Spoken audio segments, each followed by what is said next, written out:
오늘 예레미야 29장 말씀으로 우리 가운데 계신 하나님 말씀의 은혜가 우리 안에 넘치길 원합니다.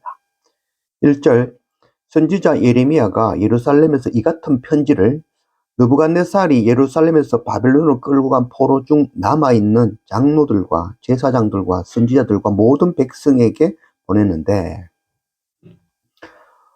유다에는 이 20명의 왕이 있었죠. 그 가운데 이 5명 마지막 왕들과 함께한 사람이 바로 이 예레미야 선지자이죠.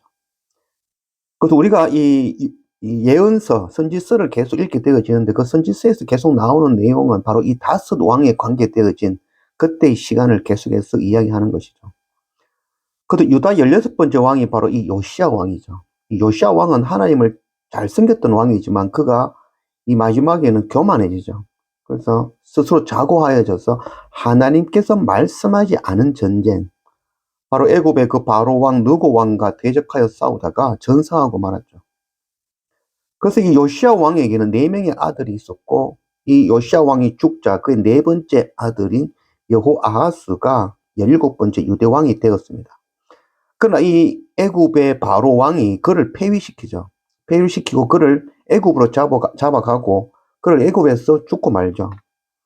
그래서 17번째 왕 이 여호아하스를 이어서 18번째 왕은 바로 이 요시야 왕의 2번째 아들인 여호야김, 그가 바로 18번째 왕이 되어집니다.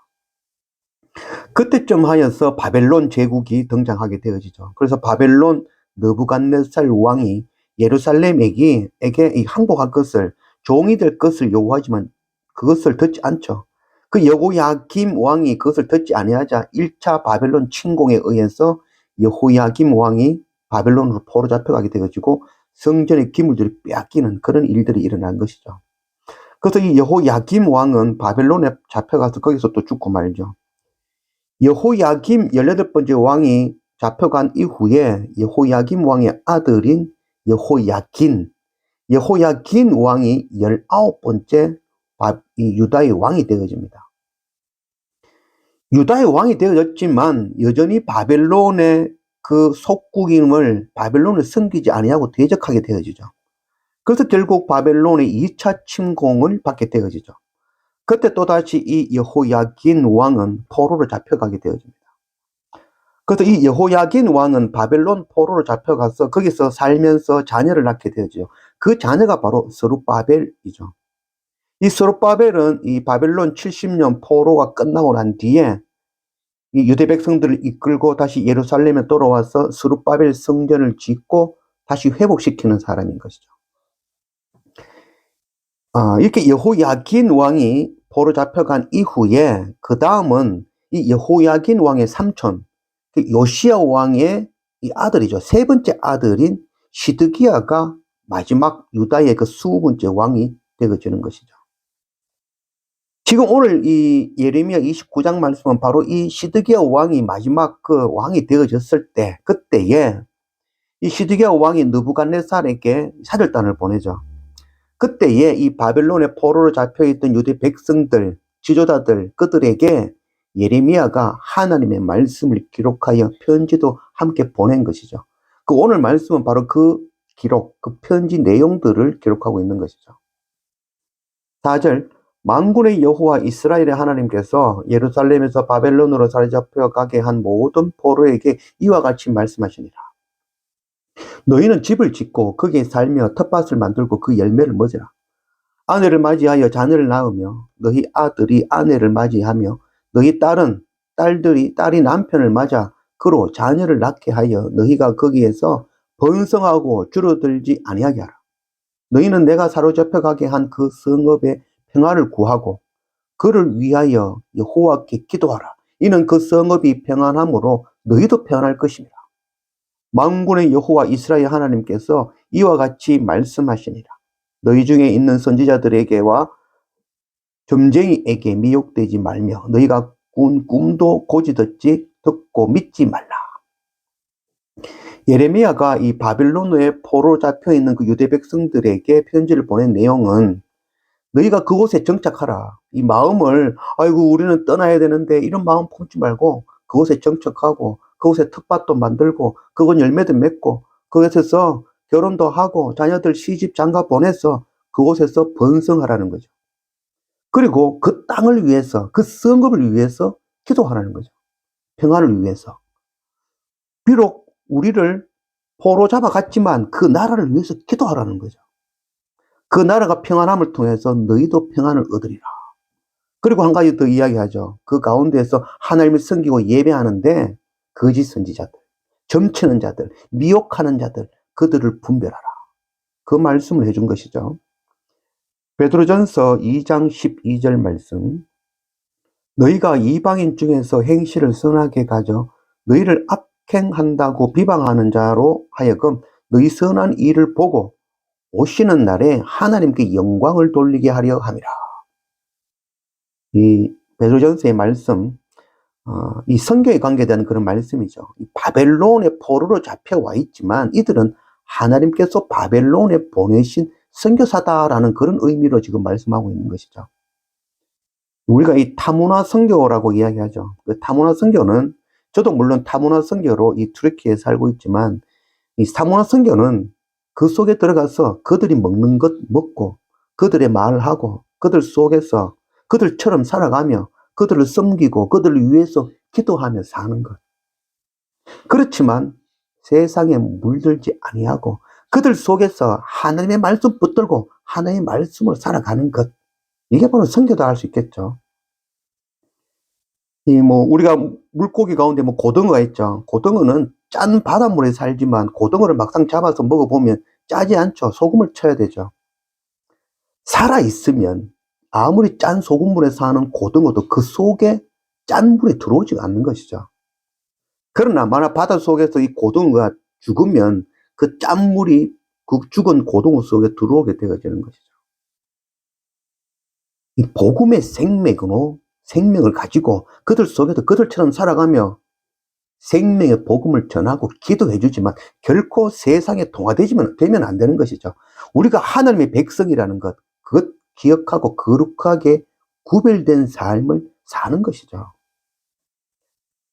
지금도 유대인들은 세계 곳곳에 흩어져 살고 있죠.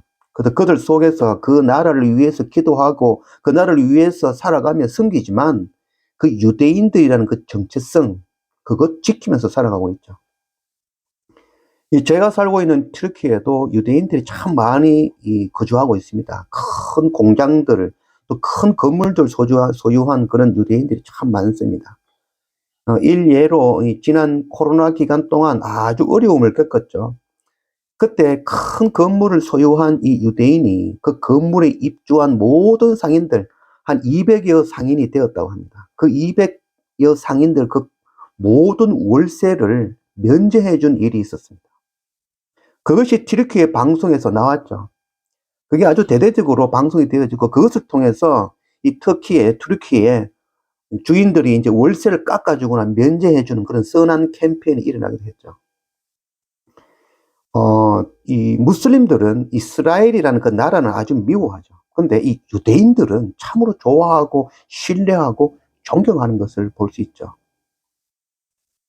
이와 같다라고 할 수 있겠습니다. 우리가 처한 그곳에서, 저 같으면 튀르키예, 또 여러분들 같은 경우는 여러분들이 속한 곳, 만남이 있는 곳, 학생이면 학교 속, 또 회사 속, 그 어떤 내가 속한 그곳에서 그들처럼 그들이 말하는 거 말하고 그들과 함께 살면서 그들을 위해서 기도하고 섬기면서 사는 것이죠.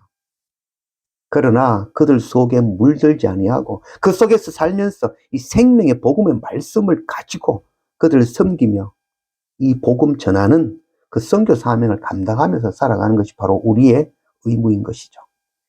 이런 선교의 사명 감당하며 살아가는 그런 우리가 되기를 원합니다. 10절 여호와께서 이와 같이 말씀하시니라. 바벨론에서 70년이 차면 내가 너희를 돌보고 나의 선한 말을 너희에게 성취하여 너희를 이곳으로 돌아오게 하리라. 여호와의 말씀이니라. 너희를 향한 나의 생각을 내가 아나니 평안이요 재앙이 아니리라. 너희에게 미래와 희망을 주는 것이라. 너희가 내게 부르짖으며 내게 와서 기도하면 내가 너희들의 기도를 들을 것이요 너희가 온 마음으로 나를 구하면 나를 찾을 것이요 나를 만나리라.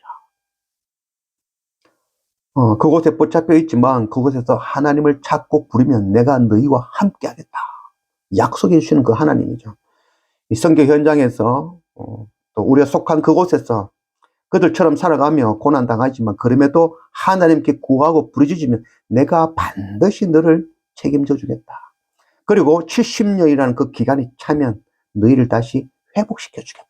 예루살렘으로 다시 회복시켜 주겠다라고 약속해 주시는 그 하나님의 말씀인 것이죠. 주님은 예수님께서는 권세 잡은 자들에게 복종하라, 순종하라라고 말씀하셨죠. 그 권세는 하나님으로부터 왔기 때문이다라고 말씀해 주셨죠. 우리가 좀 언뜻 이해하기 좀 어려울 수 있죠. 그 나라의 법을 지키고 그 나라의 권위에 순종하며 그 나라 사람처럼 사는 것.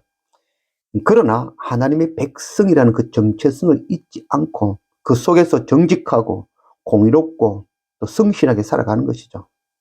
그래서 하나님의 영광을 나타내는 것, 이것이 바로 우리의 사명인 것이죠. 그것을 보고 하나님을 알고 하나님께로 돌아오는 일이 일어나게 되는 것이죠. 이것이 바로 하나님께서 원하시는 바로 선교라고 할 것입니다. 우선 보기에는 이 권세 잡은 자들이 마음에 들지 않을 수도 있고 불의를 행할 수도 있고 악을 행할 수도 있죠. 그러나 우리는 참고 인내하며 예배하며 하나님을 구하고 눈물을 흘리며 고난당하고 정직하게 기다릴 때에, 섬길 때에, 그때 하나님께서 정하신 그때에 회복시켜 주겠다라고 약속하시는 것이죠.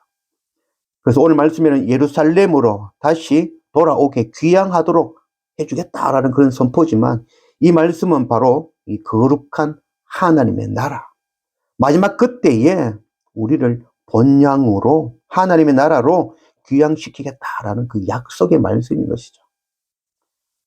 그래서 우리가 이 하나님 나라 본향을 꿈꾸며 오늘 내가 속한 그곳에서 그들처럼 살아가며 그들을 위해서 기도하며 생명의 복음으로 살면서 그들에게 이 생명의 복음 나누고 전하는 그 선교의 사명 감당하는 그런 우리 모두가 되기를 원합니다.